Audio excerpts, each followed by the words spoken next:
কিরে বাপ, কি হয়েছে তোর? কান্তাছস কে? কামে যাবি না? হ্যাঁ, কই বাবা, কিছু হয় নাই, কান্না করতেছি না তো।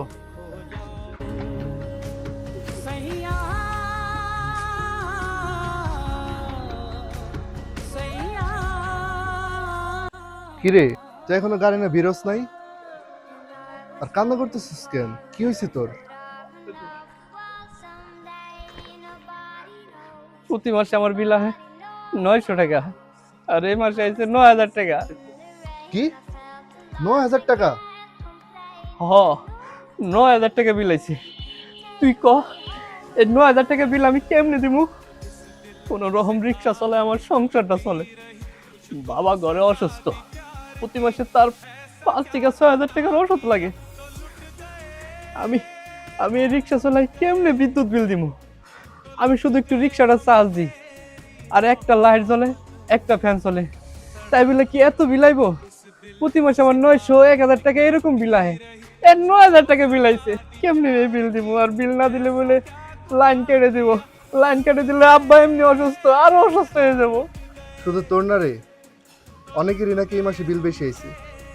কিন্তু আমি মানুষের কথা জানি না, শুধু জানি এত টাকা দেওয়ার ক্ষমতা আমার নাই। তুই তো জানোসই। হ, তাই তো। তুই এত টাকা কই পাবি? তুই এক কাজ কর, বিদ্যুৎ বিলটা নিয়ে অফিসে গিয়ে একটা অভিযোগ জানা, যদি তারা কিছু করতে পারে। সত্যি কমাইবো? আচ্ছা, যাই দেখি কি হয়। স্যার, দয়া করে আমার বিলটা একটু দেখে দেন। 9000 টাকা বিল আছে স্যার। স্যার, আমি রিক্সা চালাই, আমার বাবা ঘরে অসুস্থ, প্রতি মাসে 5-6 হাজার টাকা লাগে। আমি স্যার এত টাকা কেমনে দিব? আপনি কল স্যার, কেমনে দিব এত টাকা? কই থেকে দিবেন সেটা তার আমরা যাই না। বিল দিতে না পারলে কারেন্টের লাইন কেটে দেওয়া হবে। আগে বিল পরিশোধ করুন, তারপর যে অভিযোগ করুন। নেন। স্যার, এই 9000 টাকা আমি কেমনে দিব?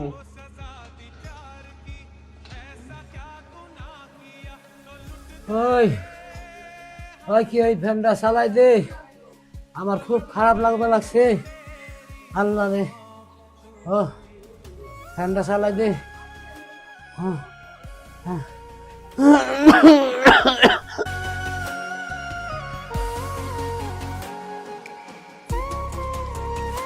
বাবা, তোমারে কেমনে বলি, কারেন্টের বিল দিতে পারিনি, তাই তারা আমাদের কারেন্ট কাইটা দিছে।